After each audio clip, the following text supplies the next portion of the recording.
Good morning, Patrick here, and this is PBandJCraft. I'll be playing Sea of Flame. This is episode 1. Now, my wife and I recently decided that we wanted to start doing Minecraft LPs just for fun. We play Minecraft together periodically, actually somewhat frequently, and decided, it'd be fun to do an LP. Of the LPs that I watch frequently, there's no married LPs, so we're gonna consider ourselves to be fulfilling a little niche here.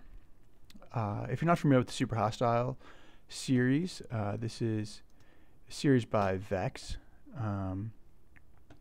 and it's I think the first of the series.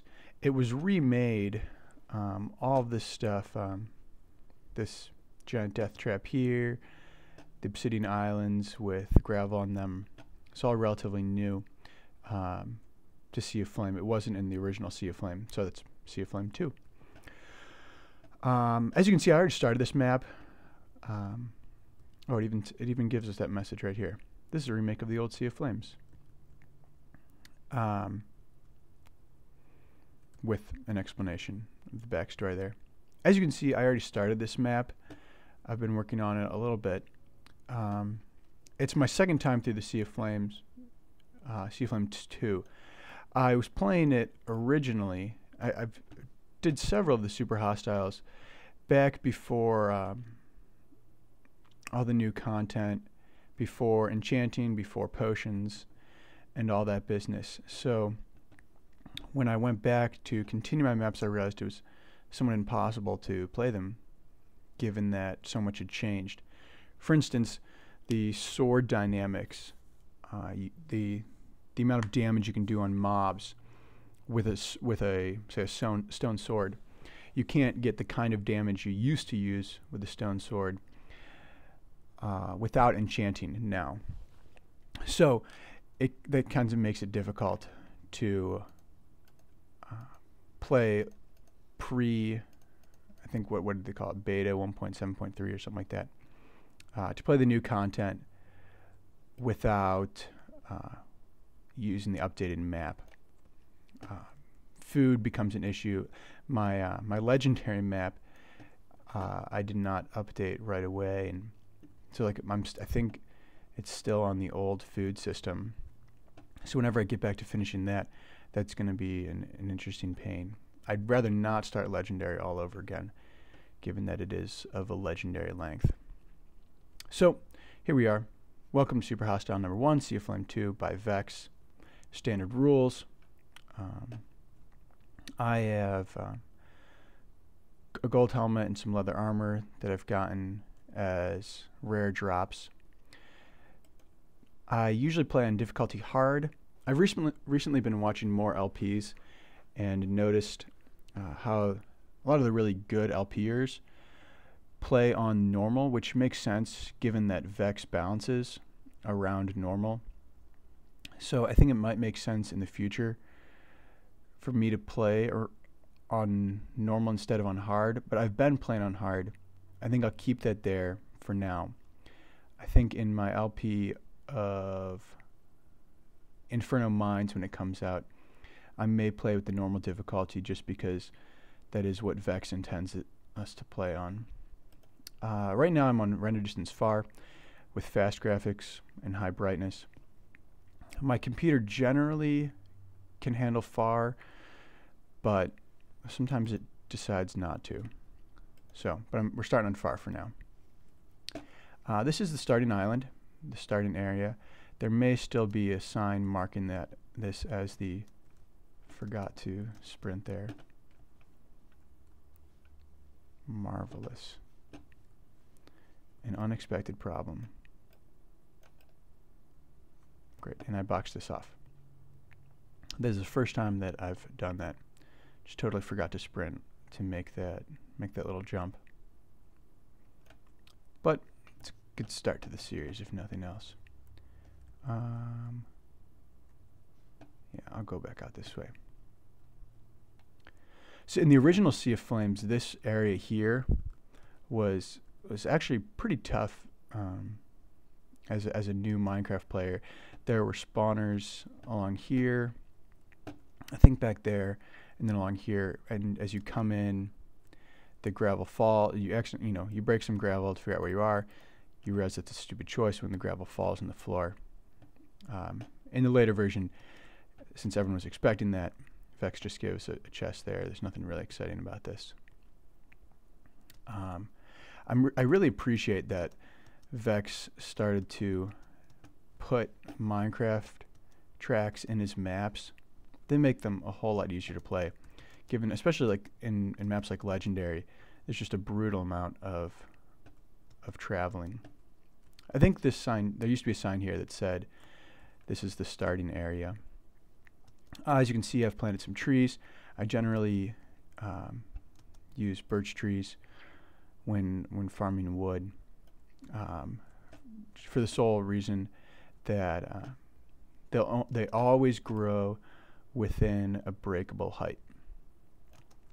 I like the fact that normal trees, I don't know what they're called, the standard ones that were original in Minecraft, I like the fact that they drop apples in some maps where there's a low amount of food, but you do get a sapling. It's really nice. What are these called? Oak saplings. Okay, so oak trees. It's nice that oak trees drop apples, which is totally not biologically accurate, but it's nice.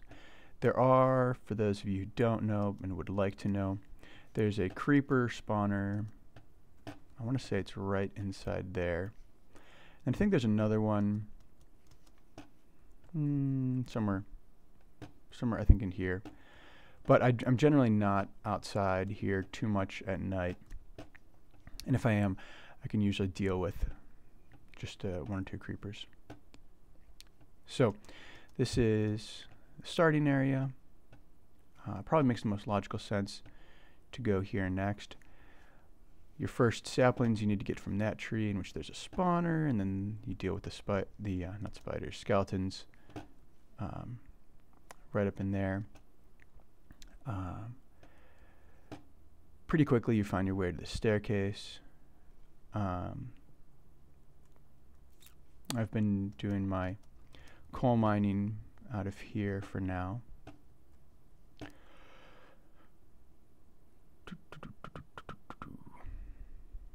Creeper blew up here nicely. I just haven't bothered to fix it yet.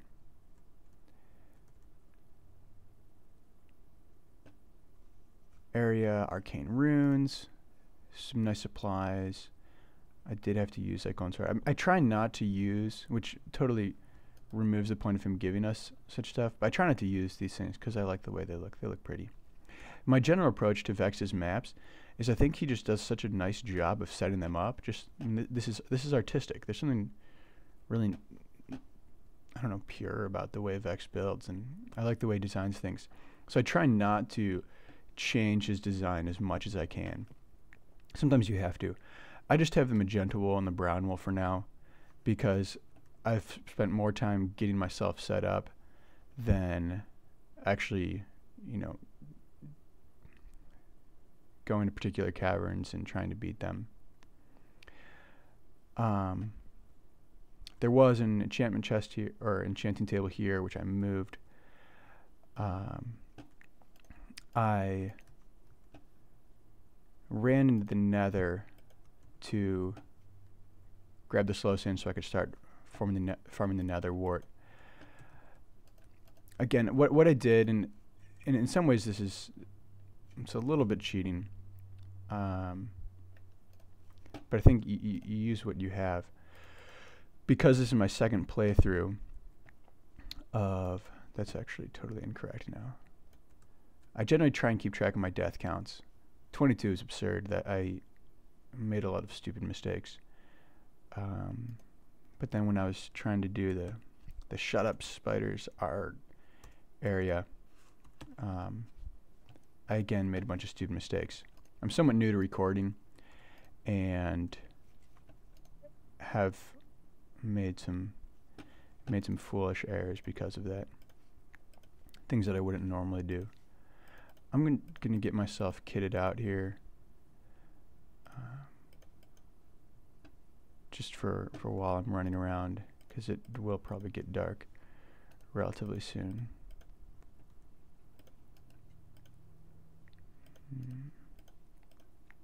If it's not already.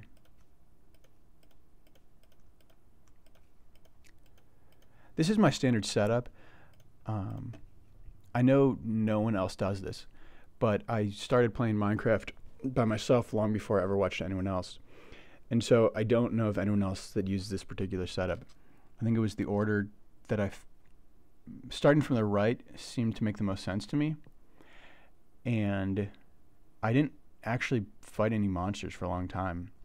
I didn't play on peaceful, but just in my playing of vanilla Minecraft, I would just avoid monsters. I would go underground and stuff and do my own digging and avoid fighting. So I don't think I actually made swords for a long time. So pickaxe was always the most useful, and then torches, and then eventually I added the bow and arrow. And then when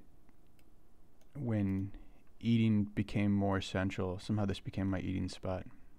I don't know. So, and then whatever blocks I need, if I'm in an area where I need blocks, or my kind of building, whatever my current thing I want to have on me as a building help, will go in these spots here. So there's that. Which, speaking of eating, I can eat now.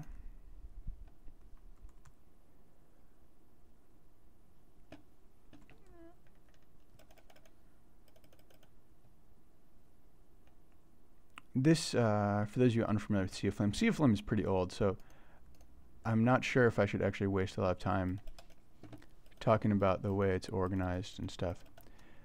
I feel a little silly doing an LP of such an old map. This is just growing wonderfully now. Mushroom stew or soup, whatever it is not my primary food source. As you can tell, it's baked potatoes, which I love, both in real life and in Minecraft.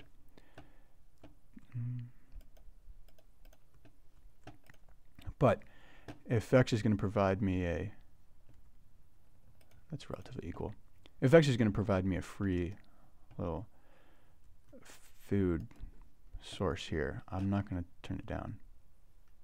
Especially, but it's pretty early in the map that you find that, where you may not be able to make a potato farm until later.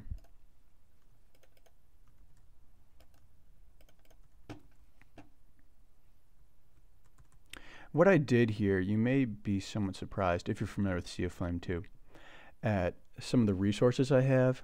Because I played the map before, I decided to take the approach of, and just admitting that I had played before, somewhat the way Vech will do devcoms.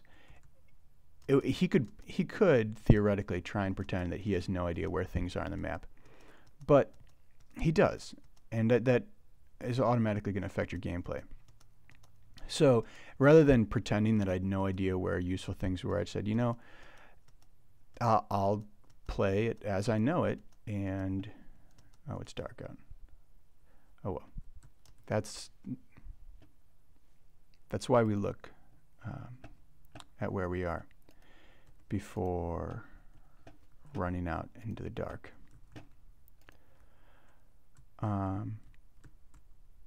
Before I keep going this way, or maybe I will keep going this way. So Vech plays as if he knows the maps, which is what I decided to do here, and just kind of taking that into consideration, looking at my death count that way. I know how the map operates. I know where to find the good resources, or some of the good resources, because it has obviously been updated again with the addition of enchanting and potions. So I just took that approach of, I know where things are, and I'm going to go get them. So I didn't exactly pursue the map in order, as you might otherwise expect. I went to, let's see, what's it called? Something like Rotten Caves. I went to the Rotten Caves and got some iron as quickly as I could. And if that skeleton follows me, this is a really terrible idea. And then went to the area over on the far island there to get. Actually, my music is playing in my headphones. I don't think you can hear it, but it's rather loud. It's nice, it's soothing, but it's pretty distracting to me, if not to you. So I went. I knew there was water over there and seeds. So once I had anything else? No, that's fine.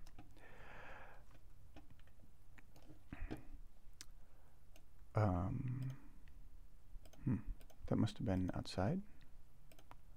That torch. Lost arrows and lost sword.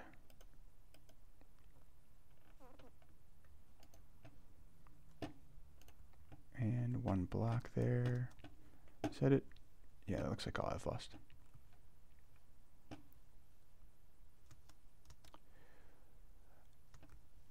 One of my things I generally do is try not to light up things too thoroughly, so as not to increase monster spawning in areas that I don't want it, or mob spawning in areas that I don't want it. Well, that was a waste of 24 good levels of enchantment or experience. So over here, we can go over there now. The white wool is actually going to be, I guess we'll go that way. It makes more logical sense. The white wool is going to be here in the Oblivion Spires region. That's the place to start, down in there. Although I decided not to do that cavern yet, so that'll come up relatively quickly. Oh, I no longer have arrows. Right.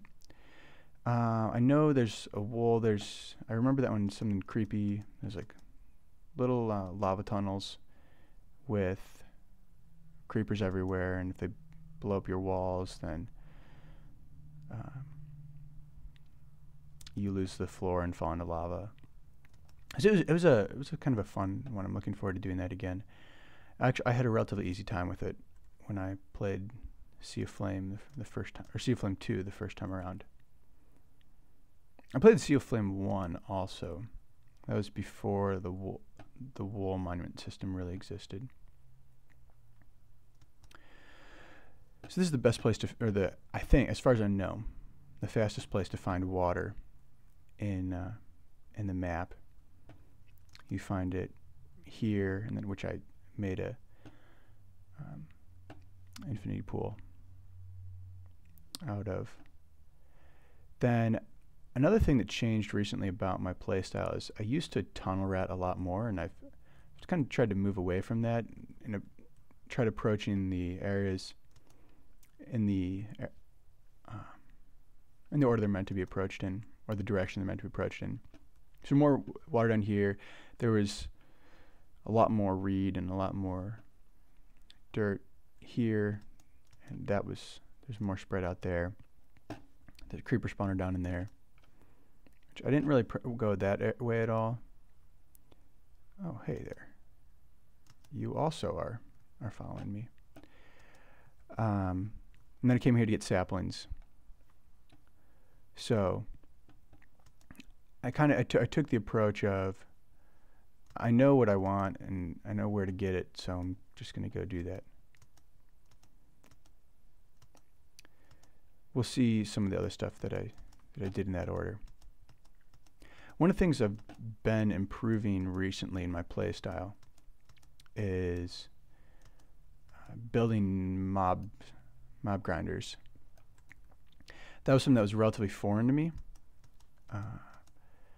I think the first one I made was just a natural spawn mob grinder in Spellbound Caves.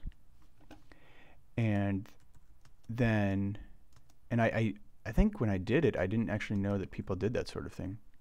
I just had the idea of, you know, if I can make them all spawn in this dark area, then I can, there's nothing at the end of the island here. If I can make them all spawn in one area, then I can get all their loot.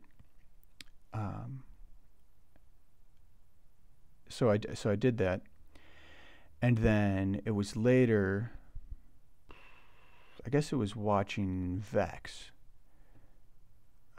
build a grinder in his playthrough of Waking Up that I realized, ooh, I can add water to this, and I can push my mobs in a direction. There's a blaze spawner somewhere right down in here, which I'm not at the moment interested in encountering, but we'll have to do that soon. So far I've just been running past it. It burnt down this block, much to my sadness. So one of the things that I was looking forward to in restarting this map was building more efficient mob grinders than I did the first time. This is climbing down that staircase is just so long and boring and annoying. So this is Hall of Flame North, Hall of Flame South. I saved the lava. In other maps, lava's a kind of a commodity sometimes, and so when I dug out my water pit here, I saved the lava that was there in holes here, which was kind of silly given that in this map lava's not really a commodity. But so this is the hall. Oh, there's mobs there. Hey there, dude. Okay, I'm not going to get up these stairs that fast. So I still have to get the wool out of Hall of Flame South. But again, this is one of those areas that just looks really cool. I really like how Vech built this. This looks to me like a Mines of Moria kind of thing. I don't know if that's where fall. Why aren't you falling? Oh well. I'm not sure if Vech intended to go for a Mines of Moria, Lord of the Rings type feel with this, and the little honored grave here, but it just has that feel to me. I know it's not set up too similarly. So I think before I came down to the Halls of Flame South, I was going to say one of the things I was excited about in doing in restarting this map was making more efficient mob grinders.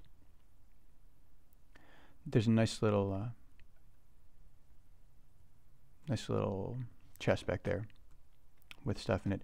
There's nothing down this hallway. I don't know why it's there. It's just dim, and I didn't want to light it up, so I just blocked it in case things spawned. Supplies and rooms down there. I love this area.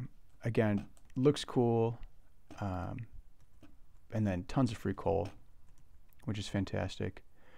This was a chest of potions that actually was originally in the room that comes right through here, which I moved because I built my first spawner here, or my first grinder here.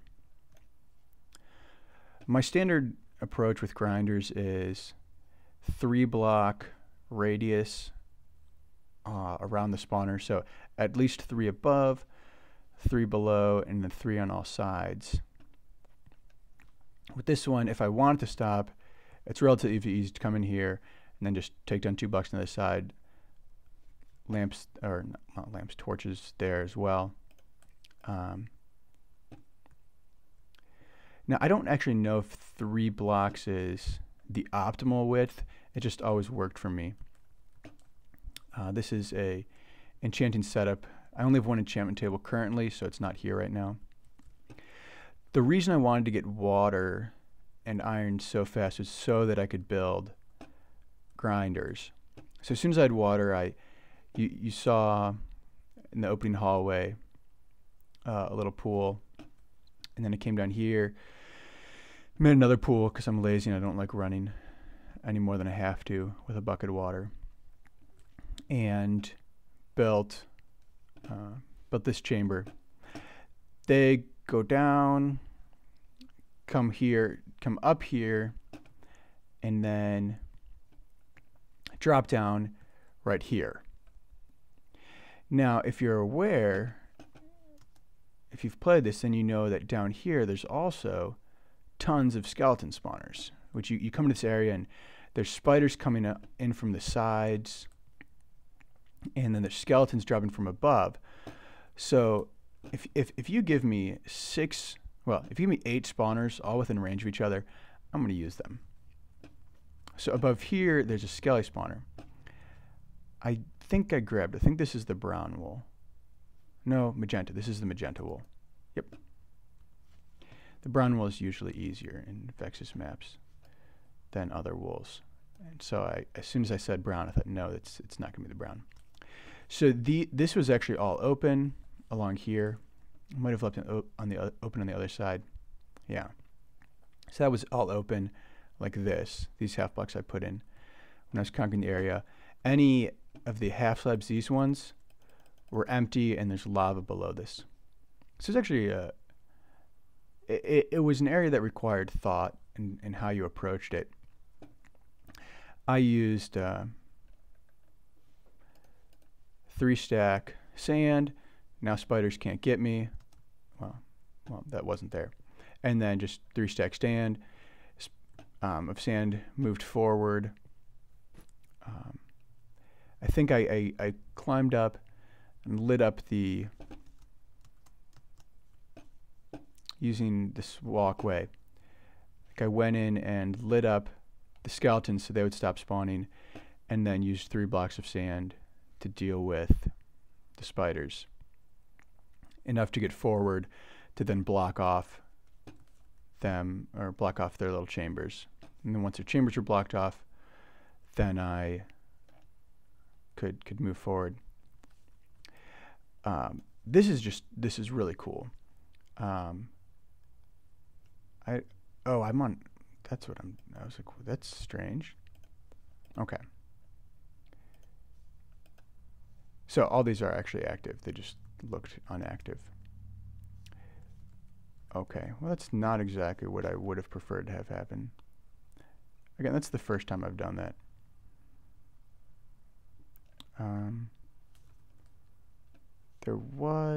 There's no longer.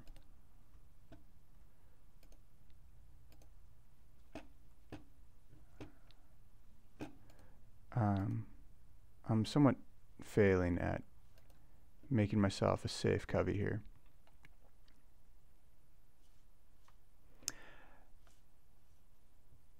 Good, there's still I'm not ready to come out of the safe covey yet, apparently.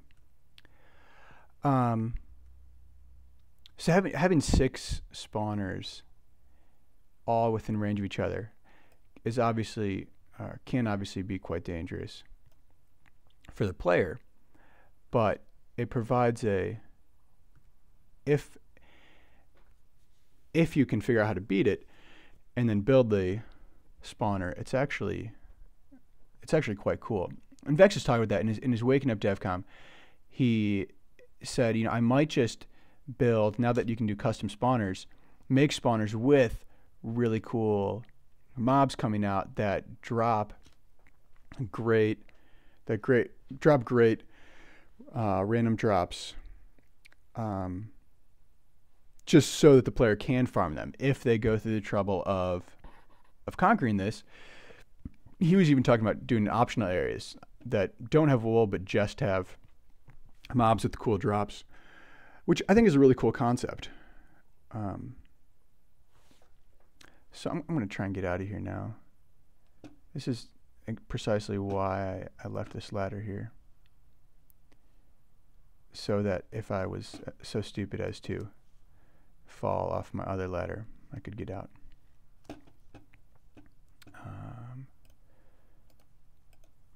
Well, that's a waste of wood. Now, unfortunately, they're shooting each other, which I hate making spiders shoot each other, because it's such a waste of good material. I'll just get my stuff that is lost here. Okay. So then using the little function thing here, figuring out locations of the middle of those spawners and the middle of these spawners, I dropped them to right next to each other. My sound is, again, going to be too high. I'm just going to put that off. So this is actually a great setup, except when the skeletons shoot each other. It works fairly well. With a stone sword, they are one hit. Both the skeletons and the zombies are. That's going to be loud, all that clicking for you. I've not found out how to eliminate mouse clicks yet. I'm sure at some point I will. So both the skeletons and the zombies are just one hit here with a stone sword. Boom, boom, boom, boom, boom. The only thing I don't like about this is that the zombies will pick up the skeleton's drops. When I kill a skeleton, sometimes the zombies will catch what the skeleton has dropped. In the big scheme of things, that's not the biggest problem. I'm not sure why you're in there. Can I hit you without breaking my glass? He shouldn't actually be there. There's no. Interesting. So I have just too much loot from having done this. Any bow that's not enchanted, go into the lava. Okay, you don't want to go into the lava, but that's what I want. Okay, good. Any bow that's not enchanted, in fact, I'll even throw this one out too. I'm putting the lava because Power 2 Punch 1 isn't amazing. But I'm getting so many enchanted bows that it's just nonsensical to keep all the unenchanted ones. And I have just too many arrows, too much bone meal to really use. I'll actually take a stack of these.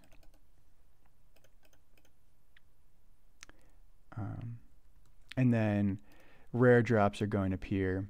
I've used some of the iron already to build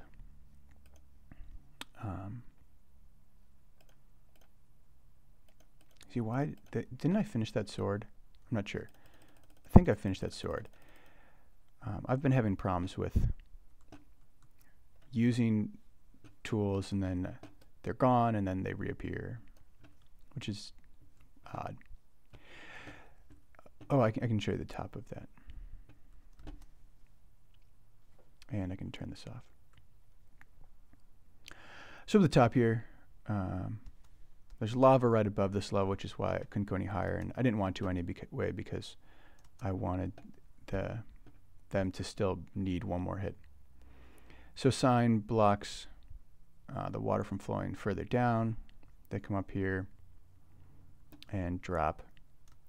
Now what I did was I also put a sign here so that and put these sand blocks aren't otherwise necessary, but I can put a lava bucket there, which the rare drops from skeletons aren't nearly as good as the rare drops from that's good. I'll take that. Aren't nearly as good as the rare drops from zombies. And so I can put, if I don't want to keep hitting them, I can put a lava source block up at the top there, which will kill them without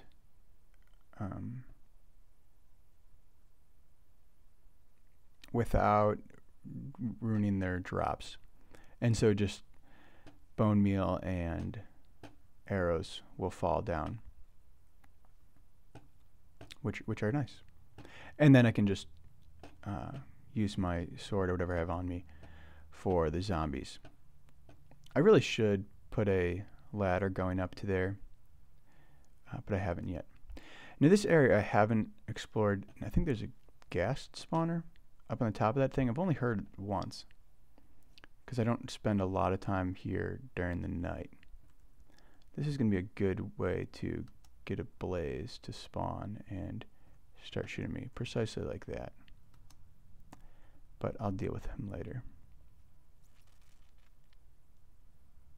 Are you going to shoot me if I run out over the lava here? You probably will.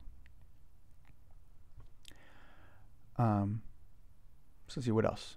I guess just the Cathedral of the Sudai is the only thing left. That's pretty much everything there. The region with the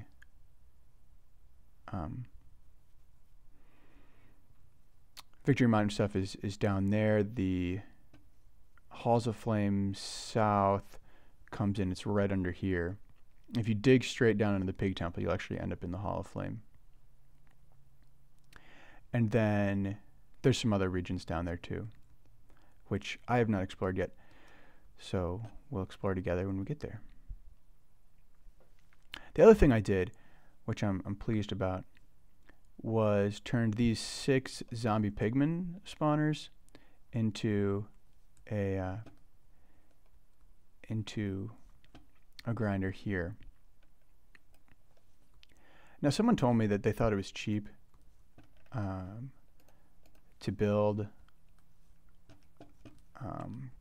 grinders like this and just farm drops, but I don't think it's cheap at all. I think that's, you know, that's using what Minecraft gives you to be more effective at doing what Minecraft does. So I think it seems totally legitimate to me. These are level 28 swords, I think. For some reason, my other experience setup right now is only giving me 28s, so I think I need to add 2 more bookshelves to it. So whatever, sharpness 3, just so I have a sword on me.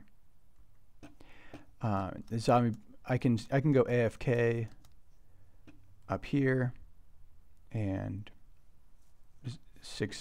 be activating 6 zombie pigman spawners who will all drop nicely into this little shaft. And unless I get too close, I don't take damage from them. So as long as I stand about here, I can collect their drops, and even though I've aggroed all of them, I'm still safe. The only difficulty is sometimes they'll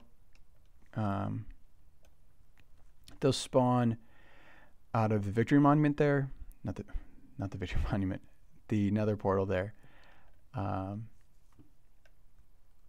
And if I come out, I'm like, you know, I'm going to go somewhere and am not paying much attention, just come around here like I'm going to go over to one of those dungeons. I've had a zombie pigman just come running at me from over there. But other than that, it's totally safe. So, the next place I probably want to go, so I didn't really talk about, down there is, we can go look at the names.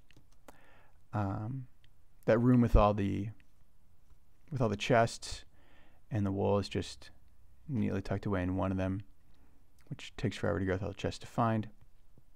What it was called, Temple? No, Vault of Relics.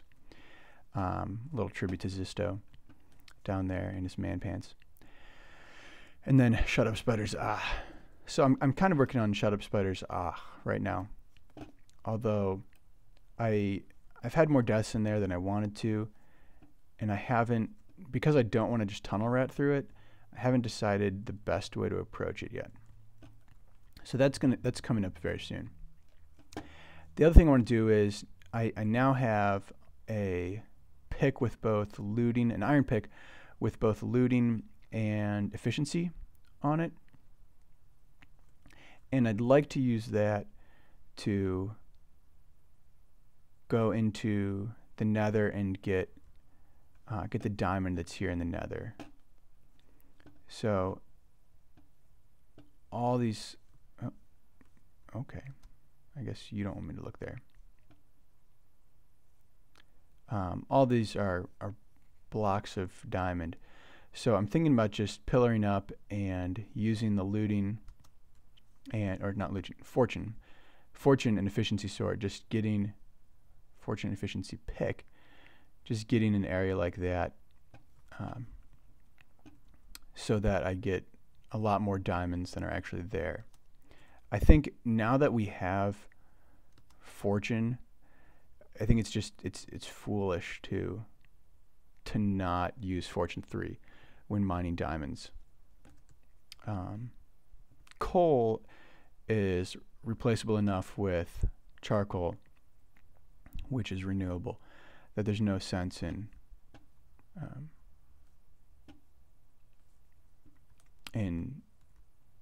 using experience on it, unless you wanted to do like a fortune 3 or something on a gold pickaxe or something, which is fun, which I do,